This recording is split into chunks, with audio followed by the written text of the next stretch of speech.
Hello, and welcome to the Wade Borth Podcast. I'm your host, Wade Borth, and in every episode, my goal is to get you to think differently about how money works and ultimately to empower you to take control of your money and your personal financing system.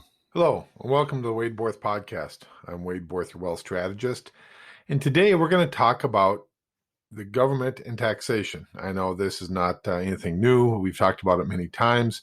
But today I'm going to take a little bit different take on this and make an argument that the government wants you to keep your taxes. I actually wrote a blog about this on our website. And as I was rereading this for this podcast, I realized I made a tremendous mistake. In the blog I wrote, I said that the tax code is designed to save you money. In all reality, it's not to save you money because it's not their money, it's your money. So in essence, you don't have to save it in order to keep your tax money. And what I mean by that is that if we look at the tax code, and there's been a lot of debate how many pages are in the tax code that are actually current tax code, but let's say there's 6,000 pages in the tax code. About 30 to 50 pages of the tax code is designed to tell you what is income, and the rest is to tell you what is not income and how to avoid paying taxes.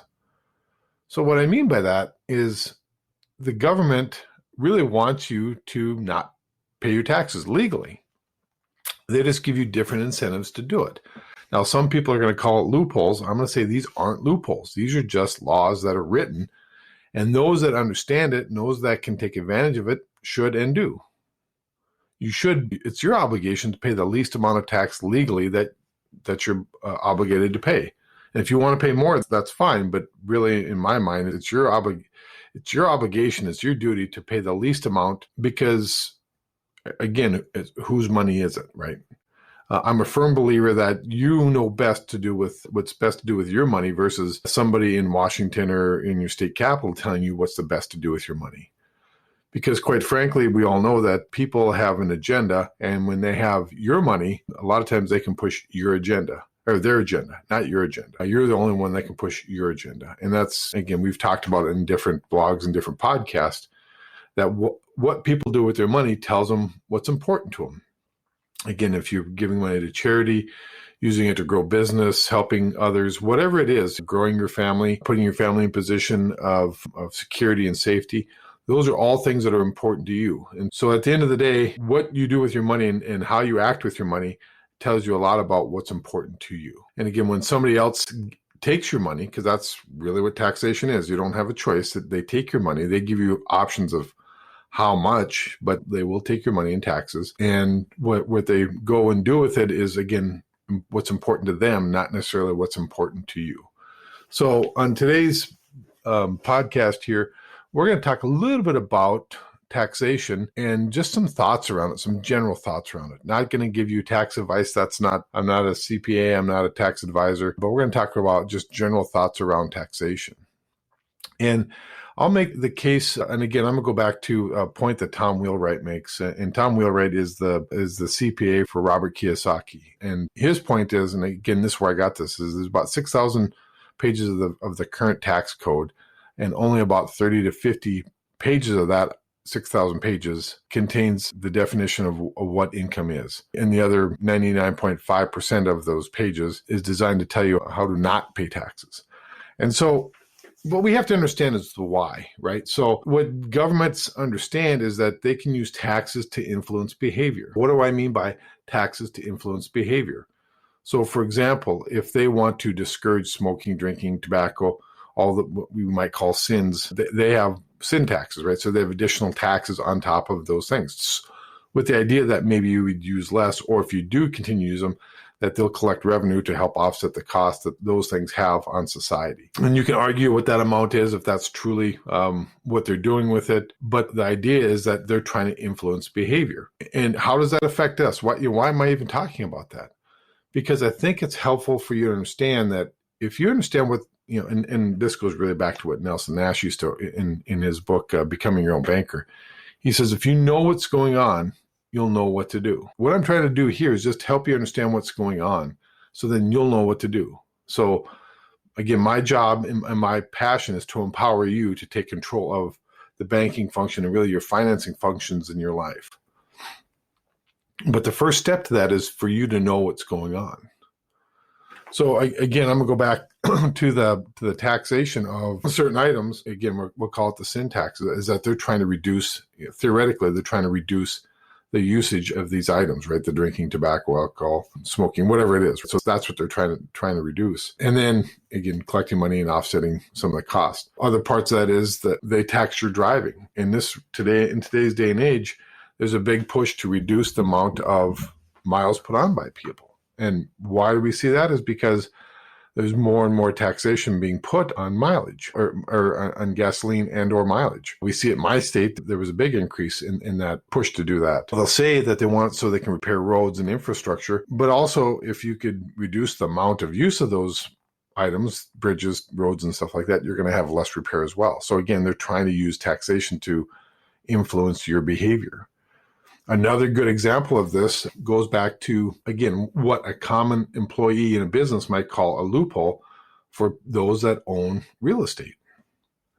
Again, I don't call them a loophole. I'm saying there are laws that were written. It's our job to read and understand those laws so we can understand the game that's being played and we can know the rules that are being played. It's like tic-tac-toe. The first time you ever played tic-tac-toe as a 3 or 4 year old, you didn't understand the rules of the game. And so you're easily to be beat every time. Now that you understand the rules of the game and how things work, hopefully it always comes out to a draw, at least for the majority of the time, because everybody understands the rules of the game. My job is here to encourage you to understand the rules of the game. So again, with real estate, and I'm going to go back to Robert Kiyosaki. I was listening to him talk as well. And he was making the point that in his book, The Cash Flow Quadrants, he's talking about there's 4 different quadrants of people out there. On the left-hand side of the quadrant is the employees and the self-employed people. And he says those are the people that get hit hardest by all taxation because they don't understand what the rules are, so they're not playing the game to its fullest potential. Those on the right-hand side of the quadrant, which are the investors and the business owners, receive quote unquote the loopholes, or they understand the rules of the game, so they're just taking advantage of the rules of the game. So that's all we're really talking about, is have an understanding what the rules are and then decide, do you want to be on the left side of that quadrant or the right side of that quadrant? A good example of influencing behavior is governments want people to have, it goes back to Maslow's hierarchy of needs, right? You need shelter.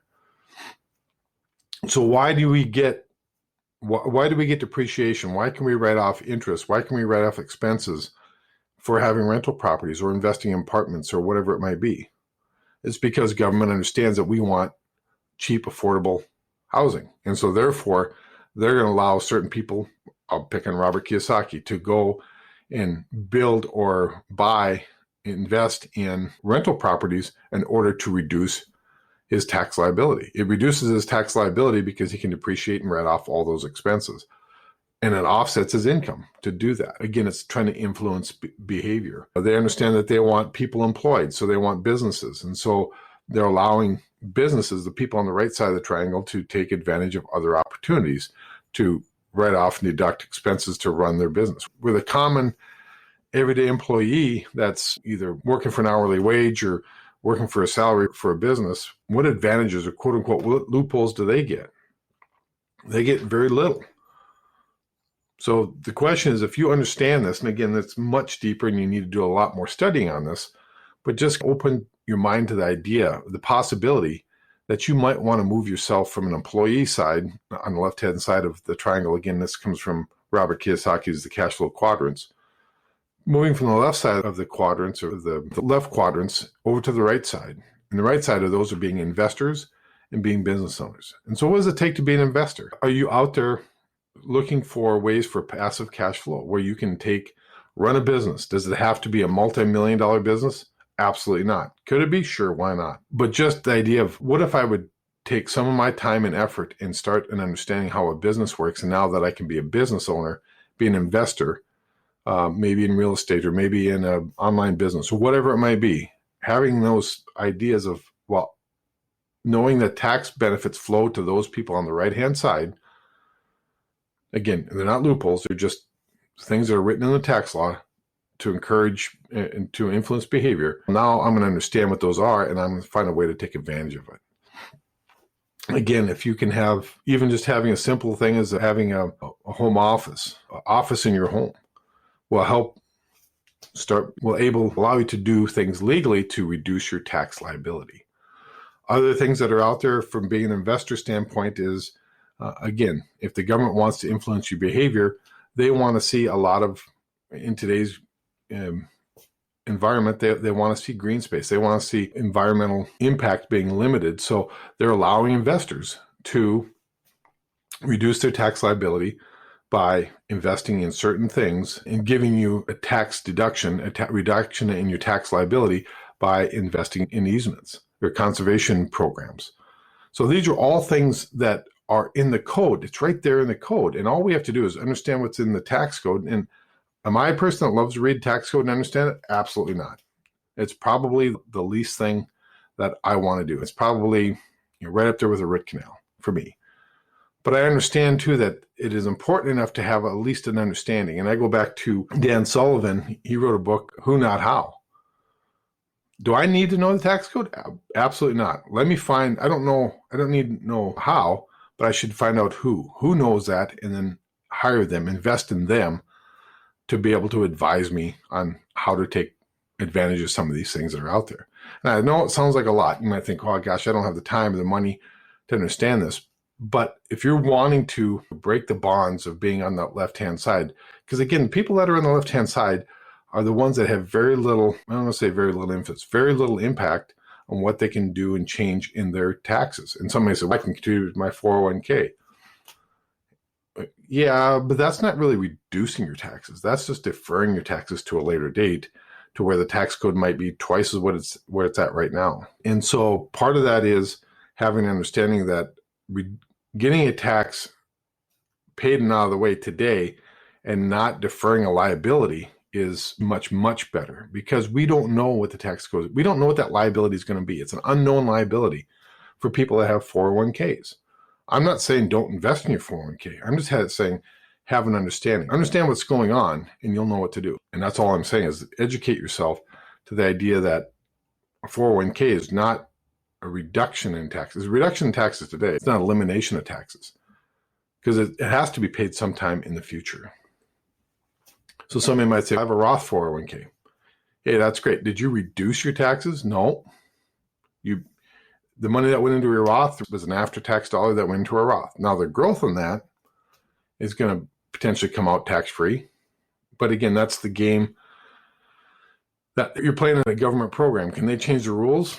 Yeah, it's their game. I guess they can change the rules whenever you want. And that's the same thing with the tax code. They're going to change these rules on a regular basis, no matter what administration, no matter what parties in rule. It doesn't make any difference. They will change these things all the time.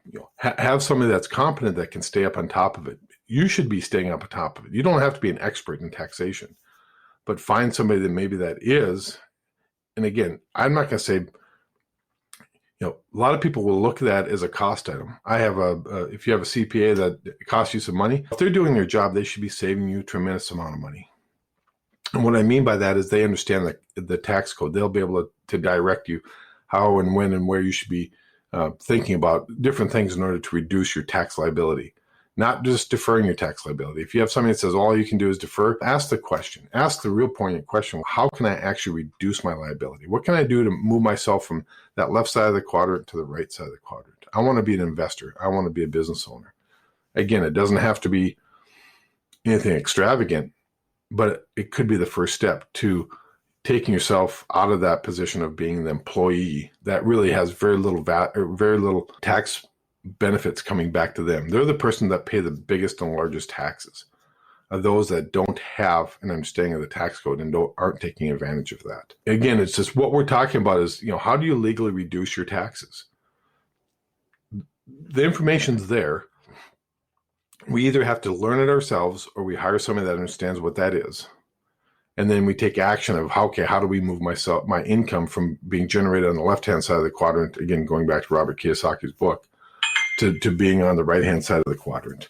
And that's really what we're talking about, is just having some basic understandings, engaging, with some people that have some ideas around this, some thoughts. Again, I've worked with clients, I've worked with many clients where they have considerable amount of income. And Quite frankly, these are some clients that are on the left-hand side, they're employees, but they have large incomes. And we've shown them ways, we have strategies and ideas that can reduce their liability. And again, it's not just deferring a tax, it's absolutely completely reducing their liability, their tax liability by as much as to 50%.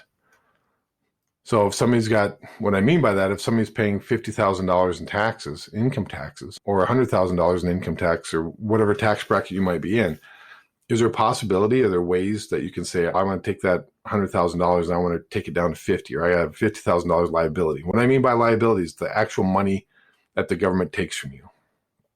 So what they withhold plus what you write in additional dollars. So the liability is say 50 and we take it down to 25. So there are opportunities out there by doing what's in the code to reduce your tax liability. And again, it's all in there. It's all in the code. It's all in the IRS has it all written out because they want to influence behavior. They want certain things. And once we understand what those certain things are, then we can start playing in the game. But until you're willing to step up and say, okay, I'm tired of having to pay, this larger percentage to the IRS, because quite frankly, has the IRS ever done anything for your benefit? I'd always say no, but I have to now preface that a little bit. Is like they do give you some options, but they don't actually do it for you. It's there. They'll provide, and the IRS really doesn't provide it. It's Congress. They write the tax law, but they provide you some ideas as how to reduce your tax liability. So again, taxes are something that are voluntary, quote unquote voluntary, but they're not. But how much you pay in taxes is voluntary, because there are things you can be doing. How much money are you taking off the tax radar each and every year? What is your plan? What's your long-term plan to take that money off the tax radar each and every year?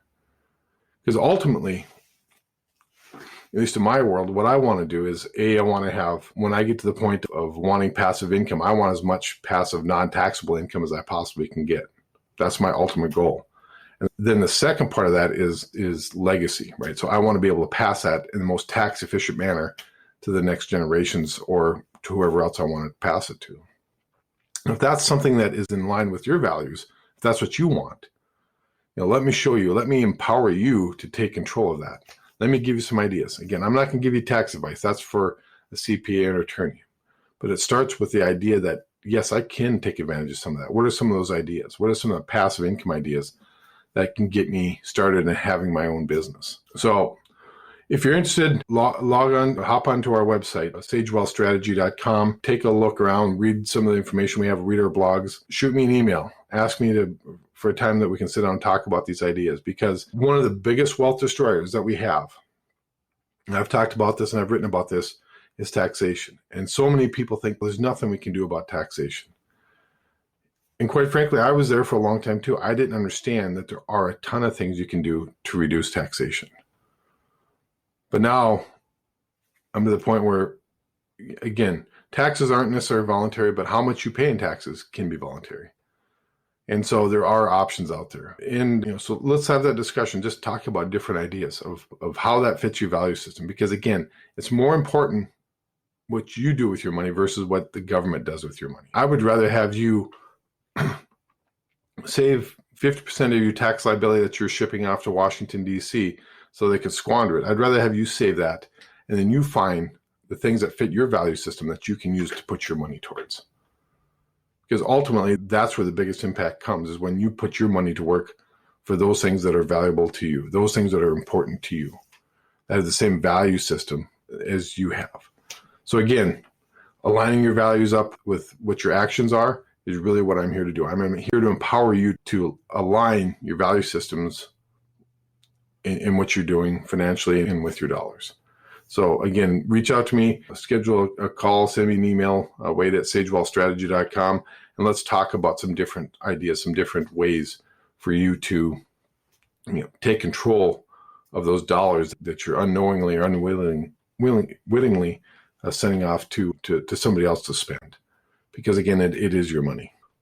Have a great day. Appreciate your time, and we'll talk to you soon. If you're enjoying this podcast or know anyone else that might be interested, please be sure to hit the subscribe button and please leave a review. This will help this podcast reach and help more people by ranking higher in searches and ultimately help more people get out of financial bondage.